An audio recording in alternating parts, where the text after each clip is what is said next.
வணக்கம். Nifty July features July 18, 2025 அதாவது கடந்த வெள்ளிக்கிழமை அன்று ஏன் இறங்குச்சு அப்படிங்கிறத பற்றிய பதிவு தான் இந்த வீடியோ. 25,032.30 முடிஞ்சது. இது ஒரு இதை பார்த்திங்கன்னா, கடந்த வெள்ளிக்கிழமை என்ன ஆகிருக்கணும், 25,065 பக்கத்தில் போய் ரீபவுண்ட் ஆகிருக்கணும். ஆனால் இது என்னென்னா அதை உடச்சிருச்சு.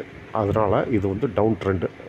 ரெண்டாவது, நீங்கள் பார்த்தீங்கன்னா வெள்ளிக்கிழமையோட கேண்டில் இது வியாழன், புதன், செவ்வாய், திங்கள், இதெல்லாம் அதுக்கு முந்தைய 4 நாட்கள் என்னென்ன கேண்டில் அது என்ன கதை சொல்லுச்சுன்னா டூவே ட்ரெண்டுன்னு சொல்லுச்சு. இதற்கு இடையில் தான் இப்படி நடந்துக்கிட்டு இருந்துச்சு.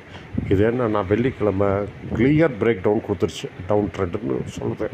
ஆனால் இந்த வீக்லி சார்ட்டில் பார்த்தா கொஞ்சம் நம்பிக்கை வருது. எப்படின்னு பார்த்தீங்கன்னா, வீக்லி சார்ட்டில் இது என்னென்னா 24,865 வரையும் கீழே விழுந்திருக்கணும். ஆனால் நடக்கலை, எதிர்பார்த்த அளவு நடக்கலை. அப்போ என்னென்னா, இப்போ 24,981 வரை தான் வந்துச்சு.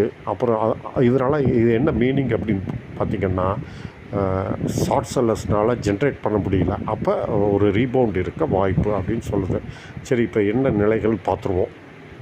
25,032.30 ட்ரெண்ட் சைடு.